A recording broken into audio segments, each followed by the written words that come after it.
And I have to make an announcement. This talk is just a honeypot. You can all go now. Ah, they don't believe me, you see? Okay, who of you has a honeypot? 1, 2, 3. Can I have a little bit more lights on the audience, please, so I can see some? Thank you.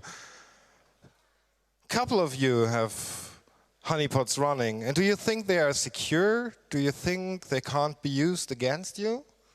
Think again. Dean Sisman and Itmar Scher will now present you how honeypots can be deceived and actually be used against you. A warm welcome, please.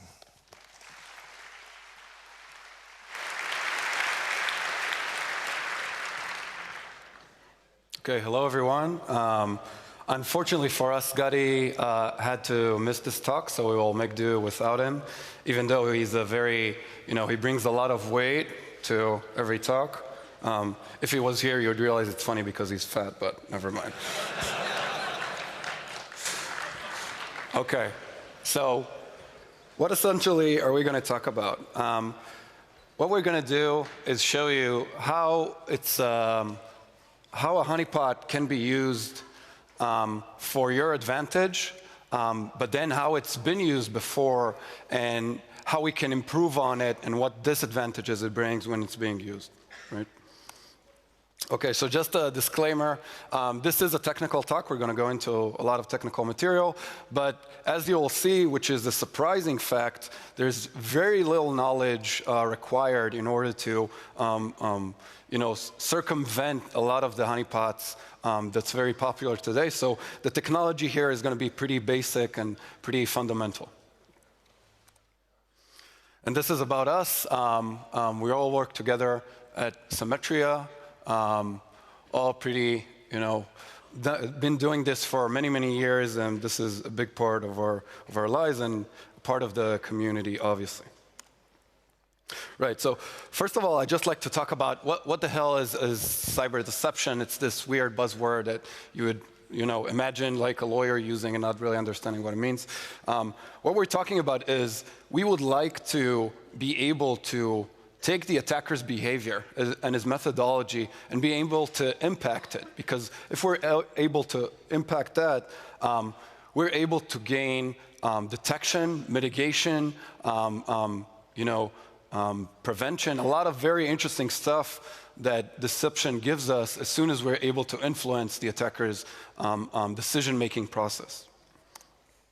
Right, so a lot of people have been advancing this field a lot. Even a lot of German people. Fred Cohen's Deception Toolkit was the first thing that ever came out that talked about deception. Les Spitzner and the HoneyNet project have been doing very amazing work, and they've really advanced this field a lot over the last few decades. But what we will be talking about is how the perception of what honeypots can do for us today is very different than what people usually perceive that they do. So what's the difference between an attack and an attacker, right? An attack is a specific piece of technology that changes very dynamically and is very hard to capture. And that's what a lot of the intrusion detection tools nowadays are trying to figure out how to detect. And it's very difficult. Everybody knows about the false positive problem and everything. But the attackers usually have a very definitive method of how they work, right? There's the first beachhead, which gets through spear phishing. Then you do lateral movement in the network. You gain domain or admin credentials, and then you look for the intelligence you're looking for, right? And this is very hard to change or very hard to, dynamically do differently. And this is sort of how the attacker feels like when he's inside your network, right? There's this fog of war where I've infiltrated a network, and now I want to get to the information I'm looking for, but I have no idea what's going on. And this is one of the only advantages the defenders have over an attacker, and that is that they know their network much, much better than the attacker does. So why not use that advantage for your own benefit, right? And if we look at this in a more strategic way, in the US Army, in the Air Force, they came up with this methodology called the OODA loop. And OODA means observe, orient, decide, and act. And this is like a strategic algorithm for, tactical situations. And if you can influence the observation period, then obviously you're able to influence the entire behavior of the attacker, right? So what we basically want to do is this, right? Even though this is a bad metaphor because the Wile E. Coyote usually loses to the Roadrunner. But this is essentially what deception is and what honeypots have been trying to implement, right? So this could actually be a very big change if we're able to deceive attackers, right? Because deceiving an attacker might be something that's very economically cheap but very expensive for the attacker, which is something we don't have today. And when we're talking about what's the elements of doing cyber deception, it all comes down to something very basic, which is the decoy, which is this one unit of deception in a digital network, right? Okay, so one of the advantages of doing this is that when an attacker gets to a decoy and attacks it, by definition, nobody knows about this decoy. Nobody should be accessing it. Nobody should be talking to it. We know that whoever is talking to it on our network is an attacker or some sort of threat that's looking around and doing stuff he shouldn't be doing. And this gives you very clear-cut knowledge about what's going on in your network and who's trying to do stuff they shouldn't be doing, right? And specifically, if you get any new code execution being run on that decoy, you know for 100% that new code is an attack, right? Okay, so now we're going to go into some descriptions. The most popular honeypots out there are what people call low interaction honeypots. And we'll go into defining what that is pretty soon. But what they're very useful for is malware, known malware, automatic exploitation, botnet scanning, and all that sort of stuff. But they are very limited. And the reason for that is they do emulation of stuff on the network, right? They don't do the actual stuff. They just simulate it. And then when an attacker reaches it, there's a risk for the defender. And that risk is that if the defender doesn't deceive the attacker in 100%, if an attacker is aware of being deceived, he can use that against the defender, right? If you know where a honeypot is deployed in a network and you want to attack that network, all you'll be doing is just DDoSing that honeypot, because the alerts from that will take all the attention of the defender, and then you can go about it in whichever way you want, right? Okay, so what's the difference between low interaction and high interaction honeypots? So low interaction is, like we said, is just a simulation of some network protocol. High interaction honeypots are the actual machine themselves that the attacker can actually successfully attack, right? Because we want him to be able to do whatever he's doing and feel like it's a real machine. And now for like a little understanding and terminology, is being able to fingerprint a honeypot, is that a vulnerability? Well, it's an interesting question because, for example, Tor has a lot of code execution vulnerabilities. These are pretty obviously vulnerabilities, but in Tor, what we're actually interested in finding is the user's original IP, right? Because that's the objective of Tor. So, for example, if you could find the specific IP of a Tor user, is that considered a vulnerability? Well, we feel it is, but terminology here is pretty gray area, right? Okay, so when we're talking about low interaction honeypots, those are just simulations of network services, right? It could be SMB, SMTP, DNS, all the popular stuff that hackers are looking for and wanting to exploit. It's pretty easy. Just basically what happens is people write some sort of script that implements the protocol's behavior and the way it answers queries and everything. And then we can see who's talking to us, and that way we can monitor what's an attacker and what's not. High interaction honeypots are the actual systems themselves. So for example, if I'm trying to show an SMTP server, what I'll be doing is actually have a real SMTP server running. And the difference is that this is much harder to monitor, right? For example, if you put a Windows machine and try to monitor all the SMB traffic to it on the network, it's insanity, right? Because the amount of noise is incredible. And then we again go back to the regular problem of false positives and how to differentiate noise from stuff that isn't noise. Okay, so when we started this thing, we tried and found out who else knows how to find honeypots in networks. And Shodan has this interesting website, which is called HoneyScore. And HoneyScore, you give it an IP, and then it tells you if it's a honeypot or not. And we started playing around with this, and we couldn't get it to say something is a honeypot, right? So we actually created online public-facing IPs with honeypots and gave it the IP, and it couldn't detect that it's a honeypot. So we tried and figure out what does it actually detect, and then we found out about something called conpot, right? So conpot is a SCADA-type honeypot. What it does is it looks like a SCADA machine, but it only implements a very small part of the protocol. And what happens, one of the Shodan guys did some research into how conpot works. And he found out that every conpot implementation out there has the same name, which is Mauser Factory, right? Which is not very deceiving. But then somebody figured out that that's the default, and people made it configurable, so you can change it to whatever you want. And then there was another guy online called Sean Merdiger who found out that they all have the same serial number, and this is also not configurable. So if you go on Shodan online and you put in this number, you find a bunch of honeypots deployed around the world which are conpot, right?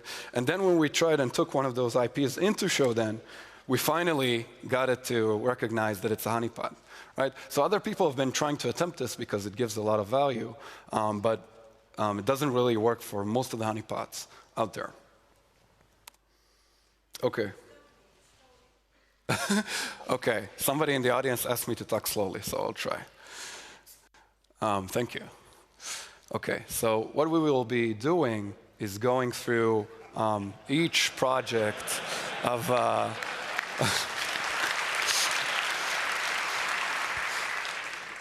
what we will be doing is going through a lot of the popular honeypot projects, from the most simple implemented ones to the most complex ones, and show how each gives you another layer of deception, but how we use that layer and circumvent it or use it to our advantage, right?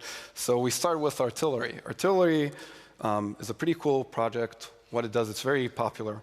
You just run it on a system, and what happens is it opens up all the ports that are closed that look like something that's interesting to an attacker, right? So SMTP, DNS, HTTP, whatever. And whenever somebody is trying to access one of those ports, what happens is this, right?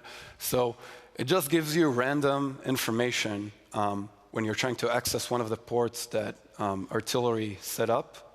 And then it blocks you away. The way it blocks you is by putting in a rule in the IP tables for your IP, right? So the thinking is, I'm defending in a network, right? And I want to do a honeypot on all my machines. I run artillery. And then if somebody's trying to exploit stuff against, I don't know, SMTP servers, they'll hit one of my machines, and then they'll get blocked because the IP tables rule blocks it, right? Obviously, this doesn't look very deceiving, right? If I'm an attacker in our network and I'm trying to talk to some sort of port, this doesn't look like SMTP. Like I said, what it does, it just gives you random data, no real deception being employed, but it blocks the IP that it sees, right? This is very dangerous. The reason for that is if that network doesn't have any protection against network spoofing, you can spoof any IP you want, and artillery will block it. The reason being is you can just send it 2 packets with the source IP changed, and it doesn't try and connect back to the original source and see if they're true, right? So just by sending 2 packets, you can make the machine that's running artillery block any IP you want, and this even works for the gateway, right? So you can just make it drop from the network completely and not have any network connectivity.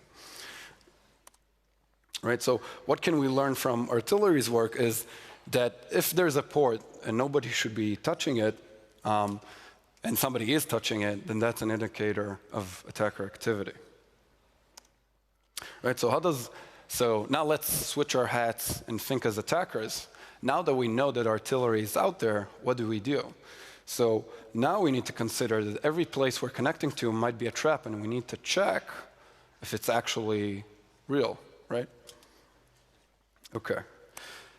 And next we go to bear trap. So bear trap actually implements some of the services it's broadcasting and tries to make sense of it. The biggest one it's trying to implement is FTP, right? And when you talk to bear trap on FTP, you get this banner.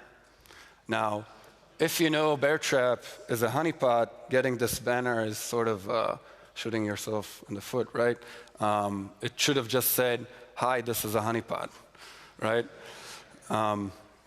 So this is bad. But actually, the banner is configurable, so you can change it to do anything you want, but getting this as the default is already pretty, not considering how to actually really deceive an attacker. So another thing we tried to find out that isn't configurable and ultimately detects bear trap is that anything you give as an FTP protocol command just returns 530, okay?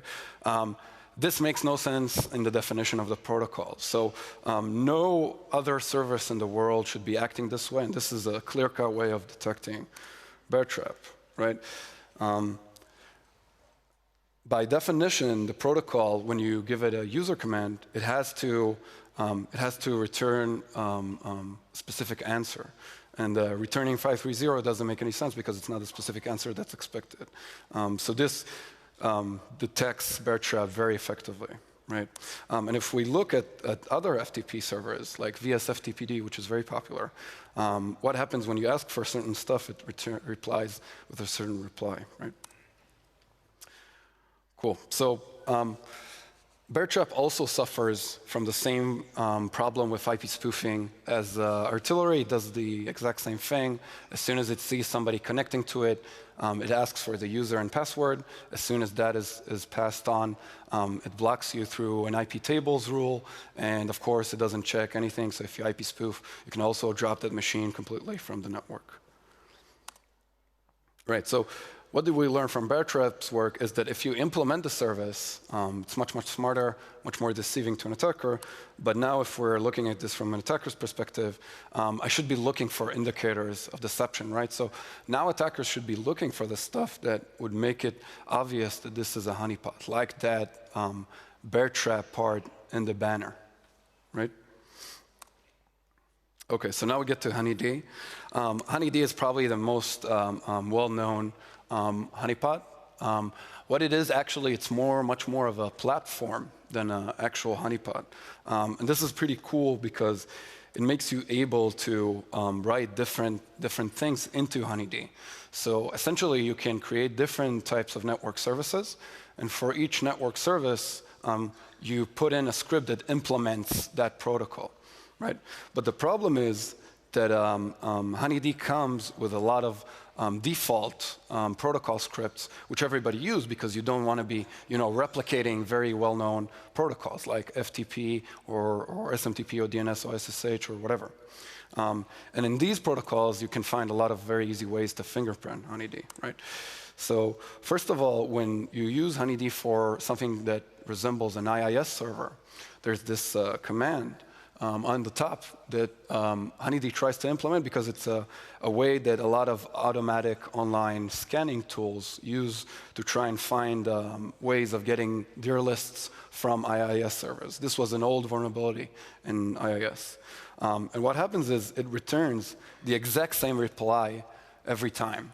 And if you look at the modification time on those files, this is a server that nobody has touched in over 15 years.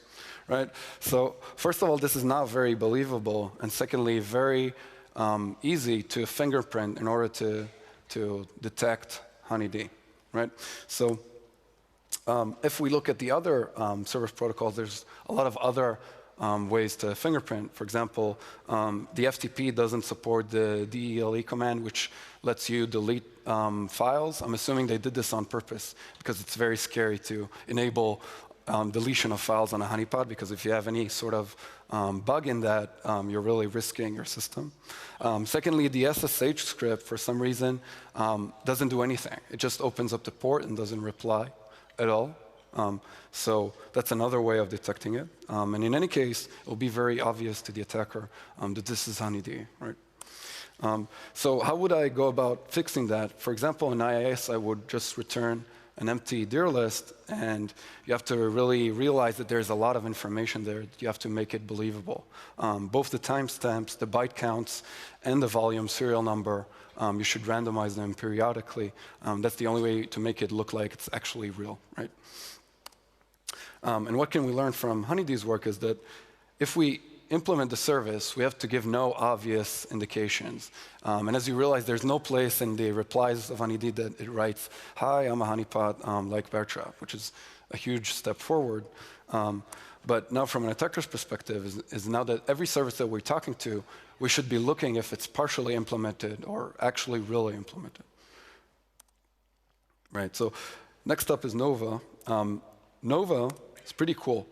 What it does is just essentially use Honeydee in a more solution type perspective. So it gives you this very cool user interface where you can create machines and look at the logs, and they have pre-configurations. So you can, instead of just running specific scripts for specific ports, it actually does a full-blown machine. So you can create a Windows machine, a Linux machine, and whatever. And it looks like actual real machines on a network. The problem is, when you create a Windows machine, the default Windows config has no NetBIOS service script. Now, NetBIOS is a very old protocol which exists on every Windows machine, and there's a lot of usage in the networks for Windows machines using NetBIOS for network discovery. So what happens is, what Nova does in its basic configuration, its default configuration, is create an open port for NetBIOS and allow connections to it, but it doesn't implement the service at all. So there's this open port which you can talk to, but it never gives you any answer. This is a situation that would never happen on a Windows machine. The only two options is either it would talk to you, or if it's firewalled off, then the port would seem closed. Right? So this is something that clear cuts shows that this is a Nova Windows machine. Right? A possible fix for this is maybe including the latest version of Honeydee, which also has the NetBIOS script implemented, or just not opening it so it looks like it's firewalled. Right? So what can we learn from Nova's work is that we should implement the service completely. Right? And now from an attacker's perspective, we learned that we should look at the set of services completely. Right? Make it seem like it's one whole machine, and then realize if it makes sense. Okay, now for Kipo. So Kipo is pretty cool. Kipo is a medium interaction SSH honeypot, which means is it actually gives you an SSH shell which you can use, but this is only partially implemented, of course, because it's being monitored. So there's been a lot of research over the years in how to detect SSH. One of the ways is that people have been talking about is obviously, like we've been discussing, a lot of the commands aren't implemented. But one of the commands that is implemented is wget. The reason wget is implemented is because when an attacker accesses that SSH honeypot, you want him to be able to download his tools, his malware, and stuff he wants to run on the machine. So they're actually implementing wget. And this is a pretty big issue, because this could be used for DDoSing other machines through the SSH honeypots. It could be used to port scan other parts of the network. And basically, you're getting your own relay against the web for everything on HTTP that you can use for yourself. Sorry. And this is a big problem. Right? Another thing that people have done is they look at how Kipo does the SSH authentication. Right? And as it turns out, this is a part from Kipo's source code. This is a fingerprinting problem that's been fixed already. What it does is it gives you, when you ask it which protocol do you want to use, it just says, I support everything. Right? And this doesn't work in the way that most or all of the SSH key exchange mechanism works. Right? So this is very clear-cut recognizing Kipo. And after all those fixes, we were interested in looking for something that, even after all that, still identifies Kipo. So we found a few things. One is that if you run the command uname, It gives you the same thing all the time. The only difference that it does is it changes the name of the machine that you chose in your configuration. Now, this is pretty cool because it gives the compile time of the kernel. This is a pretty unique identifier. So if you use this string and look it up on Google, what you get is a lot of people who are IT admins who are connecting to stuff on their network, and they're saying, guys, this is an SSH machine on my network, and it's acting really weird. I have no idea what this is. Here's the uname if you guys can figure out what's wrong with it, which is pretty funny. So a possible fix for this issue is either give the actual machine's kernel timestamp, which Kipo is running on, or just randomize it from a logical set. And what can we learn from Kipo's work is that now the honeypot not only gives you indication of the attacker's activity, it also tries to collect information from him. And this is pretty cool because the more information we get from the attacker that we can say this is the attacker's tool set or the stuff he's doing, we can create stronger mitigation, right? Because if there's an APT that's attacking us and they put the sample on that SSH Kipo machine, and we block that sample, now we gain some sort of mitigation. And if we look at an attacker's perspective, now not only are we in danger of being detected, now we're in danger of being caught, right, or mitigated against that network we're attacking. Okay, and the next up is Dionea. Dionea is a very impressive project. If I'll go ahead and read the description, Dionea's intention is to trap malware exploiting vulnerabilities exposed by services offered to a network. The ultimate goal is gaining a copy of the malware. And this is exactly what we talked about. The ultimate goal of deception against attackers is gaining their tools, right? Gaining the malware, gaining the CNC server, gaining the exploit, the credentials, whatever, right? This will, in the end, lead to effective mitigation, which is very, the holy grail of security. So there used to be a very easy way of detecting Dionea. If you would scan Dionea with an Nmap, you would get an MSSQL server that says, I'm a Dionea honeypot MSSQL server. Again, this is a problem since it's obvious. And this is not a very good way of deceiving attackers.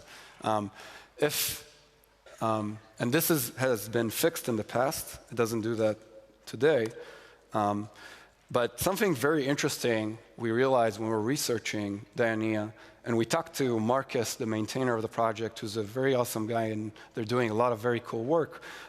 Somebody sent Marcus, he told him, when I'm working with Dionea, there's a lot of stuff that doesn't behave like the usual thing I would think is behind the honeypot would behave, right? There's a lot of stuff that behave weird, and people could detect the honeypot through that. And then he says, by the end, which is something interesting, well, I'm totally aware of the problems you point out, but besides from these three are just the tip of the iceberg, there is very little I can do about it. And this basically means that all the people maintaining the honeypot, different projects, realize that this will never be able to deceive an advanced attacker. Somebody who's aware of he might be interacting with a honeypot will always have ways of detecting low interaction type honeypots. Right? So for example, in Dionea, something new that we discovered is that when you run the HTTPS service in Dionea, it's signed by a certificate, and that certificate's issuer is Dionea's URL, which is not very deceiving, right? Secondly, if you use the FTP service, it allows you to log in using any username and password combination. I have yet to see an authentication mechanism that allows 2 different passwords for the same user. Right, so that's another way of detecting it. And obviously, another way is that FTP doesn't implement the DELE command just like honeyd, right? So there's a lot of way of detecting Dionea. What can we learn from Dionea's work is that they try and make their services exploitable to known exploits. So for example, they have a way of capturing Conficker and Blaster and all these really popular worms that exploit different services. And what they do is, as soon as the attack happens against the service, they capture whatever code is being executed. And now this affects an attacker by realizing if I'm exploiting a new machine on the network, my old MS08067 Conficker exploit, which I'm running and then executing my own malware through, might cause me to lose my malware because they'll be captured by Dioneer. Right? Next up is Glassstuff, which is a web app type honeypot, right? So what Glassstuff tries to do is look like a web application for different kinds of languages and just see whoever is trying to do web type attacks against it, right? When you set up Glassstuff and you look at the default page, this is what it looks like. And it's actually, Glassstuff is very configurable and allows you to load in almost any type of file system or web application that you want. But if you run it defaultly, it just gives you a very weird page that not a lot of people change, right? And if we look at the bottom of it, there's this signature which doesn't change. Most of the text here is just random from a list of a dictionary. But if we look at the bottom, there's a footer that says this is a really great entry. Right? And this doesn't change across pages. So I just took that string and looked it up on Google. And I found some really interesting websites, which I won't reveal here. But one of the top 500 websites had this in his subdomain, right? So assuming it's like a really popular website, if I go to one of the subdomains reallyfamouswebsite.com, this is the page you get, right? Which is very interesting because they're deploying honeypots, but not in a very smart way. So they're very aware of security, but they're not aware that deploying those honeypots just creates less deception for the attacker, not more.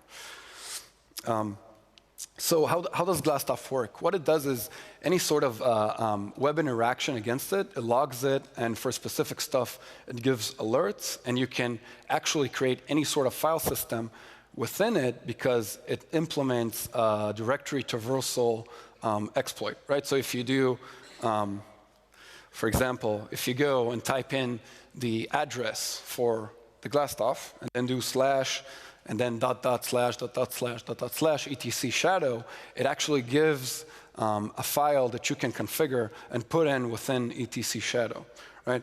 And this is the default one, and I would say this is a way to fingerprint Glassstuff, because this is configurable. I don't want to be able to set it, and I want to try to find a way to fingerprint Glassstuff without the user being able to change it, right? So something that you figure out is that if this is a Linux machine that gives you etc shadow from the permissions that you get and how Linux is built, you should be also able to access /proc, right? And if you're able to access /proc, this is something that's very hard to simulate for the people who are configuring that Glassstuff implementation, right? Because first of all, you have to put something in the file system that Glassstuff will give as an answer for /proc. And secondly, once people have realized that this gives the actual answer, it has to fit the actual process running Glassstuff, because that process is within /proc, right? So for example, if I would go ahead and look at all /proc and all the /PIDs and /smaps, I could find Glassstuff's own memory statistics, right? And I could use this to see if this is actually correlating to what I'm seeing on the website by doing more HTTP requests and stuff like that. So no matter what, I'm able to realize this is not a real server unless there's an actual real server behind this. So this is a way to always detect Glassstuff without doing any configurable stuff. And the way I would fix this is just return permission denied on /proc, but this again doesn't make sense in a Linux sort of way. So it's not an actual real fix. What can we learn from Glassstaff fork is that Glassstaff is the first one that lets you actually load the file system for that machine. So it's not only giving you network type services to deceive the attacker, also the actual machine's content, right? And for an attacker, this risks you in attribution, right? Because you have an online connection against that machine and you're putting in stuff into the file system which you are interested in. So for example, the defender could put different types of files and see which files are being taken and where they are taken to. Right, and the last one is KF Sensor. Now, KF Sensor is interesting because it's an actual product. It's a honeypot for Windows. It's not open source. It actually costs money. It's been around for, I don't know, I think like more than 10 years. If you go to its website, it looks like AOL in the year 2000. But actually, a lot of people are actually buying and using it. And it works somewhat well. It gives you this very large graphical interface which you can use and configure almost every single type of service on a Windows machine that you'll want. But it's pretty weird for a lot of reasons. When you do the default configuration, it gives you alerts on broadcast requests. So this is pretty bad because essentially what it means is you'll be getting alerts all the time automatically as soon as you put it into the network. And the default configuration for the software also makes this siren sound as soon as there's an alert. So whenever we were working with it in our research, you would just set it up and you would just hear this ooh, ooh, ooh all the time going on. So it gave us a lot of... It was awful. It was horrible. Yeah. So it gave us a lot of humorous moments during our research. So how do you identify KF Sensor? So if you set up the HTTP service, it gives you this default website, which you can just, again, Google up online for the source code, and then you find a lot of different KF Sensor deployments because this is the default website that nobody else has. When enabling HTTPS, the port is open, but it doesn't implement the service at all. This is similar to what happened in some of the other examples we've said. And it also has a configurable amount of concurrent connections before it blocks somebody. And then it's vulnerable to what we talked about that Bear Trap and Artillery are vulnerable for. That's if the network doesn't protect from IP spoofing, it just allows you to drop machines from the network as much as you want. Okay, so what can we learn from KF Sensor's work is that even outside the open source ecosystem, the issues are still the same. So this is not something that just comes from being open source projects. This is from any type of low interaction honeypot that's trying to be implemented. Cool. So now after we had all these types of ways of figuring out deployment and how to detect honeypots, we said, let's just look everywhere in the world that honeypots are deployed. Maybe it'll be interesting. And what we did was we used the ZMAP project, which is a way of scanning all the internet very quickly. And we took one of their scans, daily scans for HTTPS certificate information, and we did it for 1 day. This was for the 14th of July in 2015. And we looked at who would have the Dianea certificate, which is the, remember, dianea.carnivore.it, right? And every website that has that as HTTPS is by definition a Dianea honeypot, right? So this is the results. Not very high resolution. It's very obvious to see that the most honeypots in the world for that day that are Dianea is Taiwan. Second place is the United States, and then all the other countries are pretty, much less significant. This is the complete country number deployment. The way we figured out which country belongs to which IP is through regular geolocation IP methods. So this hinges on the validity of those methods. And there's a few interesting stuff here. For example, you can see a lot of countries you wouldn't expect to have honeypots, like Tanzania or Zambia, which actually have more Dianea honeypots than Russia, for example. Other countries which you would think are here are not, like Israel, my own country, which does a lot of cybersecurity. And some interesting countries are here, like Iran, for example, which we will go into shortly. So then we tried and figured out which organizations are hosting these honeypots.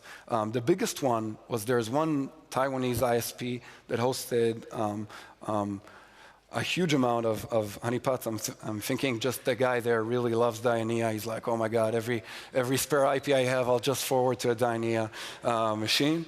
I think there's another guy just like him in the United States in one of the universities. I'd love to get those two guys to meet. That would be an interesting meeting. Another one in Taiwan, another university there.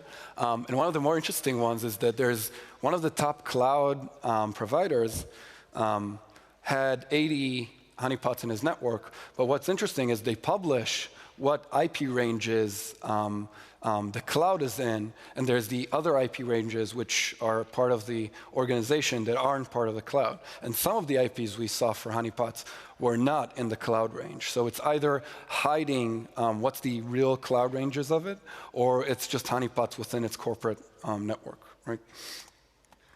Some specific interesting organizations which we've anonymized. There's a Ministry of Defense for one of the European countries, an international economic organization, one of the US municipal authorities, and a South African financial services company, which is a pretty random list. I have no idea why, but it's just interesting to see. Some more organizations, Taiwanese government authority and a computer manufacturer, a Japanese infrastructure project, another Cambodian government authority. And there's actually a malware research blog. This is an interesting story. I go into the blog and it hosts mx0. The name of the blog, as Dianea. So it tried to look like one of its mail servers is Dianea. And then when I went into the blog itself, the guy was talking about how he was capturing malware samples using honeypots he was deploying. So it's pretty funny. I thought about doing something and then seeing if he'll blog about it again, but then I decided it's a little too much into the black hat territory. And one of the only organization that we will reveal, the Iranian oil company does deployment for Dianea. It's actually one of the subdomains for oil.ir. So I guess the guy running the Iranian national oil company really likes cybersecurity, and he has Dianea deployed in one of its subdomains. So when I saw that the oil.ir website has Dianea, I said, let's go into, I saw that it also serves HTTP, not only HTTPS, and then I was interested in seeing what I'll get when I'll log into it, and guess what I got? So this is the default website for Glassstaff, and I said, it has Dianea on HTTPS, and it has Glassstaff on HTTP. Maybe there's some sort of something that packages a lot of honeypots together. And then I came across something called the Modern Honey Network. So the Modern Honey Network is an open source project that a company called ThreatStream does. And what it basically does is just packages a lot of different honeypots and scripts into one machine, which you can just run, deploy honeypots, and then you gain a lot of the default type configurations of a bunch of honeypots. So lessons learned, right? So these flaws are really easy, really simple to find. They are by design, so no low interaction honeypot can avoid having these types of flaws. And what we're realizing is if an attacker is aware of deception and he's looking for deception, specifically low interaction honeypots, he'll be able to find them and detect them and use them against the defender, right? So what can we do to do this better, right? What would a good way of doing deception look like? So let's just go through every single layer that we did and see what was the cause of the problem, right? So first of all, we need to supply the service itself. Then we need to supply the whole service, so implement the entire protocol. Then we need to make the set of services make sense as a complete machine. Then we need to make that service exploitable for known exploits. right? So the attacker will actually succeed and will gain his malware that's being installed. Then, hopefully, what we would want to do is make those services exploitable to unknown exploits, like O-days. And the problem with that is that if you don't know how the O-day works, how do you simulate the way of being exploitable to it, right? And the future fantasy is that the machine is an actual real machine in every way and form for the attacker, right? But this causes the problem of how do we monitor the attacker going into it, right? How do we avoid all the noise that a real machine has? And I made a pyramid of what that looks like. All the stuff, every layer you need to implement in order to have that, optimistically best type of honeypot or deception or decoy against an attacker. We'll be releasing code when responsible disclosure is concluded and all the projects can fix all the different issues. And we really just want to thank all the different people who have been advancing honeypots over the years, because you gain a lot of value from running those projects, and they took a lot of work. And what this talk was about is bringing that view that it helps against the low-level type of attacks, but the high-level type of APT threats will not only not be deceived by it, but can use it against the defender, and that's what our talk was generally about. All these people helped us in our research, and we thank them a lot. I won't read all the names because it's just a huge list. And that's it.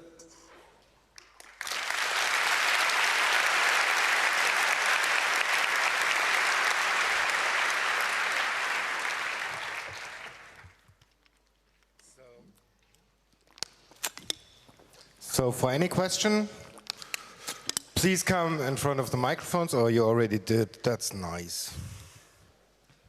Okay, let's start with microphone 1. Yes.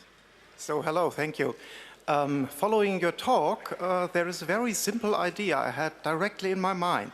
What I would do is, I would copy some of the mistakes of the honeypots in my real system. That is completely nice. And I would fix some of the problems you have discovered in the honeypots. And this mix I will present to the attacker. I think this will be fun. Okay.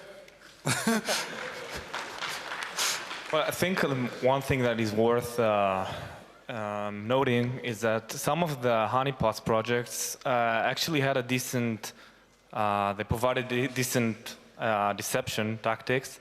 But if you just deploy the default configuration without thinking about it and just thinking, oh, I'm secured, then this is not the good thing to do. So you just need to really think about the consequences of what you're doing when you're deploying in honeypot.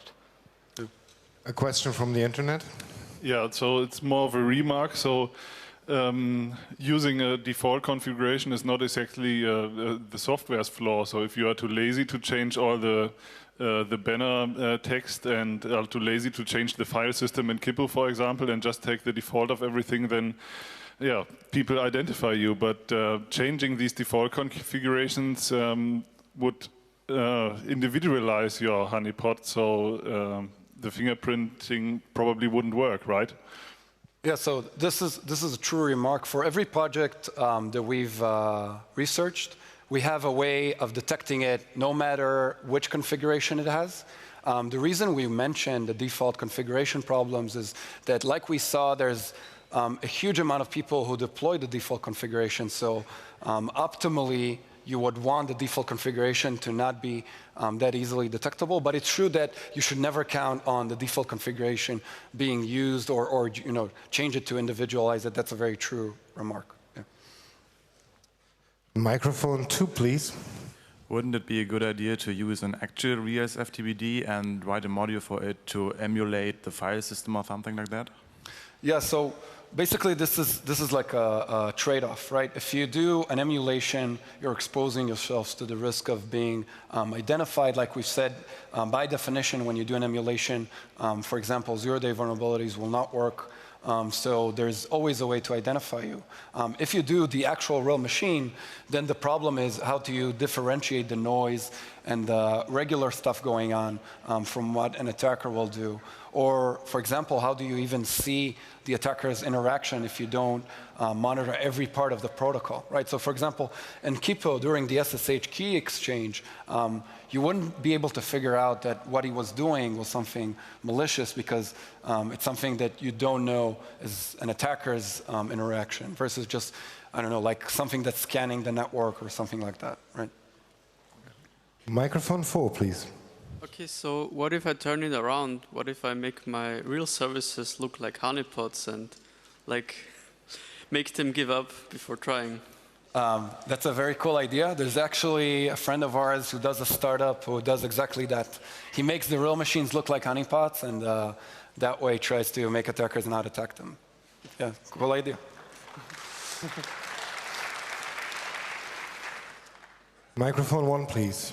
Well, I didn't quite understood how I get the attacker to attack my honeypot and not my real website.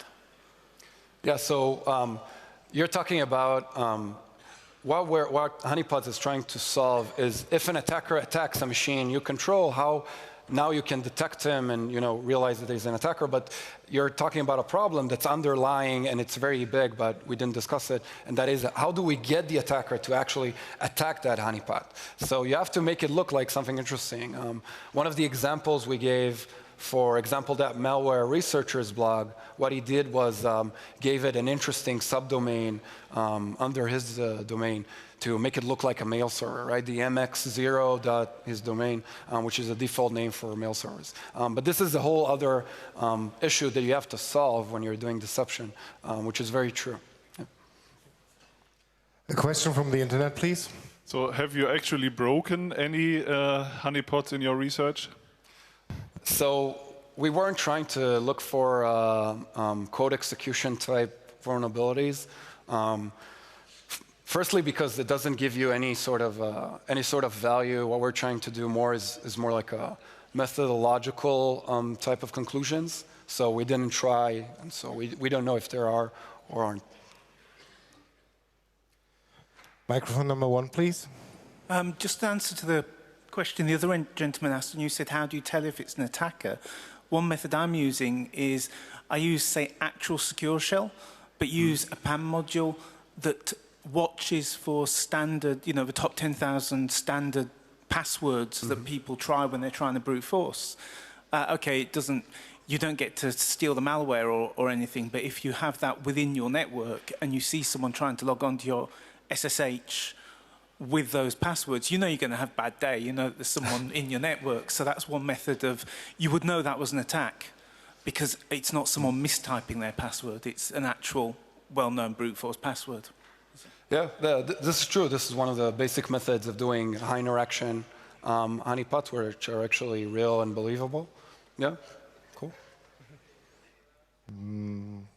Any more questions? Yes, the internet has some more questions. Just one short one. So would it be a good configuration to take one default honeypot and then several individualized ones to make the attacker believe that the individualized ones are more real?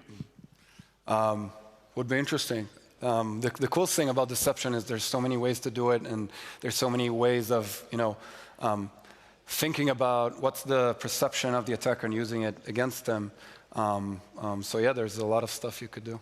Yeah, and one of the basic things that you need to take into account when you're talking about deception, there's different levels of deception. If for example, what you're trying to dealing with is mainly script kiddies, then you don't need to deploy high interaction honeypots and real machines, which is pretty costly. You can just deploy the honeypot that we discussed about, just not with the default configurations that is obviously broken. You have another question from the internet? No? Any other questions from the room? No? I close the talk now. Thank you very much. Thank you very much.